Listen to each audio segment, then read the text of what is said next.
I don't know what to say. What is happening, gamers? This is Bradley here, and welcome back to another news roundup. And to kick us off is that Nintendo has been continuously releasing new content for Splatoon pretty much like every week, whether that be new weapons or new maps.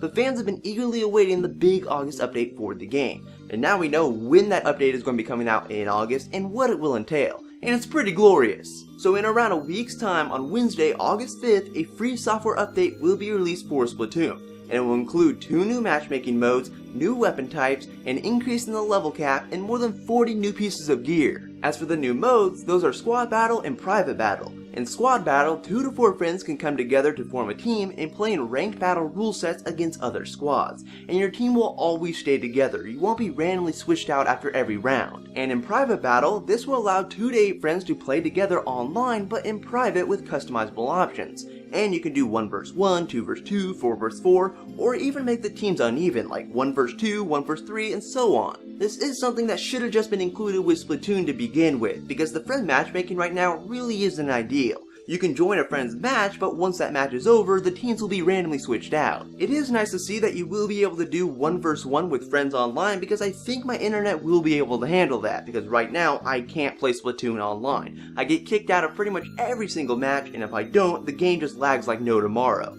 My internet connection is slow, so I think 1 vs 1 I might be able to handle that. And here's something interesting, you can also have pseudo LAN battles, because in Private Battle, up to 8 Wii U consoles and games can be connected to a single internet connection, so you can have small-scale custom tournaments. This is perfect for the competitive scene, so maybe at next year's EVO they'll have a tournament for Splatoon. But I'm pretty sure you're going to need a really good internet connection if you want this to work without any lag, because you have 8 Wii U's connected to 1 internet connection. I can't even handle 1 sploon.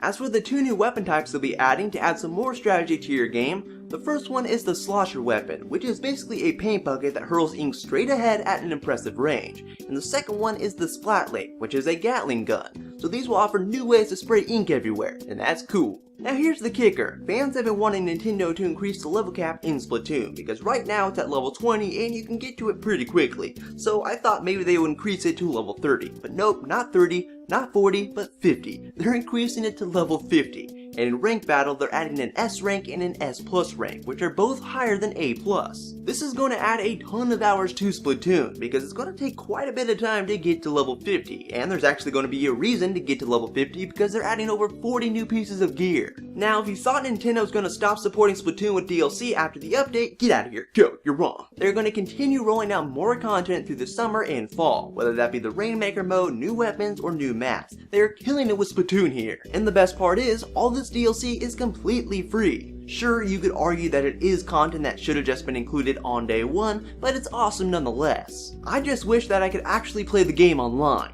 Like this video if you cry every time.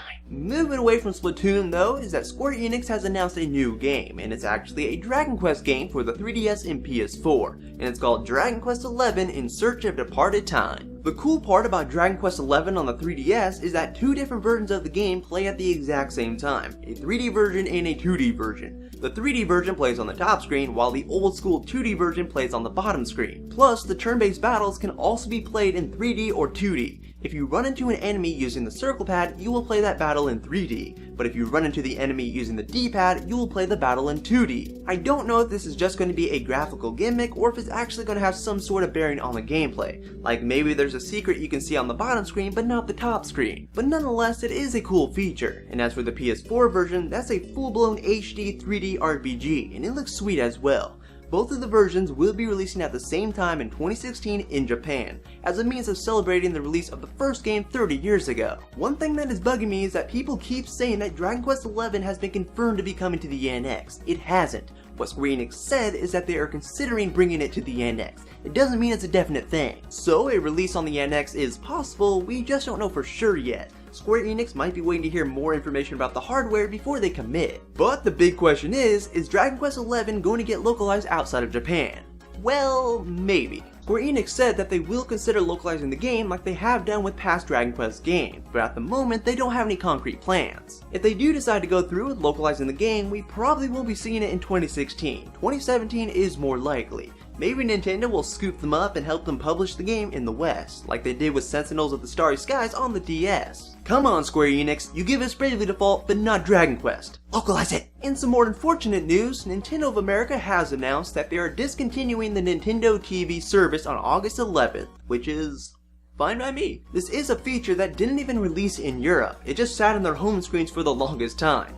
I rarely use it though, I use it like maybe 5 times to see if a new episode of a show was airing, but besides that, I never touched it. We don't know the exact reason why Nintendo is canceling the service in North America, but I'm going to guess and say that the reason was that not a lot of people were using it. If you were someone that used it a lot, well, too bad. So yeah, on August 11th, the Nintendo TV service is taking a dump. And that will bring us to the end of the news roundup. If you like what you saw, please give this video a thumbs up and add your favorites and all that good stuff, and you can stay tuned for more videos in the future. There will be a review for Etrian Odyssey 2 Untold the Fafnir Night relatively soon, and also a review for Badlands, so you can stay tuned for those. But I will talk to you later in the next video, guys. Bye!